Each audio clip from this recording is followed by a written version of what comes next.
কি ব্যাপার, কি দেখাইতেছো? ইলিশ মাছ নাকি এগুলা? এই কথা বললো না। ইলিশ মাছের তো দাম কমে গেছে, তো ইলিশ মাছ দেখাও নাই?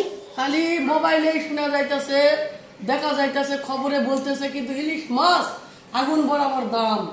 কারণ কিভাবে দাম কমবে? কত টাকা কেজি? ভাবে যদি ইন্ডিয়াতে চলে যায় তাহলে বাংলাদেশের মানুষ কিভাবে খাবে? এটা তো সরকারের দায়িত্ব এটা দেখানো। সরকার খালি বলতেছে আমার বাংলার মানুষ খায় বাঁচুক, তারপরে বাইরের মানুষ খাবে। কিভাবে খাবো? একটা ইলিশ মাছ, 1 কেজি ইলিশ মাছ আমরা মনে করেন যে 1500-2000 টাকা দিয়ে একটা ইলিশ মাছ আমরা 1 কেজি ওজনের খাই। 1 কেজি ওজনের ইলিশ মাছ কিরকম, কতটুকু? এতটুকু।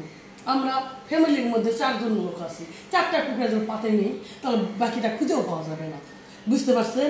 এখন আমি খাচ্ছি কল্লা ভাজি, আর আমাদের গরিবের খাওয়া আমি খাচ্ছি হচ্ছে পেঁপে দিয়ে আর ডাল দিয়ে রান্না করছি। কি করবো? এগুলা বাচ্চাদের দিচ্ছে আর বলছি এটা ইলিশ মাছ। ইলিশ মাছ বলো ইলিশ মাছের গন্ধ শুনতে চাও তোমরা, এটা খাবার বলবা, লোকমায় খাবার বলবা যে ইলিশ মাছ খাচ্ছি, ইলিশ মাছ খাচ্ছি, ইলিশ মাছ। আমাকে খাদ্যমন্ত্রী তো ইলিশ মাছ পাচার করে বন্ধ করে দিছে। কে বলছে? এটা একটা সম্পূর্ণ মিথ্যা কথা। যদি বন্ধ করে দিত, সরকারের তো এটা নৈতিক দায়িত্ব, যেটা বলছে মানুষকে শুনাইছে, মানুষ তো খুশিতে বাগ হয়ে গেছে।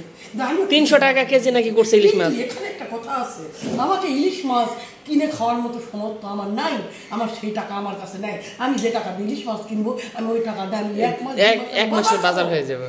আমি বাজার খাবো, সাধারণ এই ধরনের বাজার আমি খাইতে পারবো, তাও আমার ঘরে খাওয়ার মতো কোনো আগ্রহ। কিন্তু আমি কি বলবো, এটা বলার মতো কোনো ভাষা নেই আমার। কিন্তু আমি এই কয়েকদিন ধরে আমি মনে মনে চিন্তা করতেছি যে টিভিতে এত নিউজ দিচ্ছে, মোবাইলে এত নিউজ দিচ্ছে, তাহলে নিশ্চয়ই ইলিশ মাছের দাম কমে গেছে। আমি বাজারে গেছি যাচাই করার জন্য, ইলিশ মাছ একটা কিনবো এই উদ্দেশ্য নিয়ে গেছি। আমি 500 টাকা হাতে করে নিয়ে গেছি গরিবানা হিসাবে। কিন্তু এখানে একটা কথা আছে, ওখানে যাই শুনতেছি 1500 টাকা 2000 টাকা ইলিশ মাছের কেজি। আমি 500 টাকা হাতে করে নিয়ে কান্দা ভাব করে আমি বাড়িতে ঘুরে আসি। বাচ্চাদের বলছি বাবা তোমরা যেটা পাক করে দিচ্ছি ওটা ইলিশ মাছ করে বলবা আর তোমরা খাওয়া।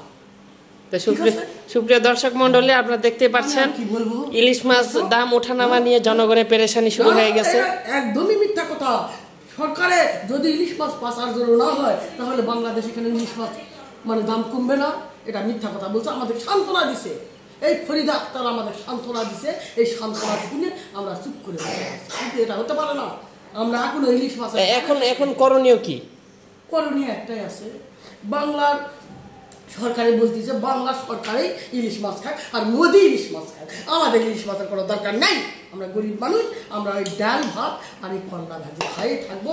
আসি, আল্লাহ হাফেজ। আপনারা ভালো থাকবেন, সুস্থ থাকবেন, এটাই কামনা করি।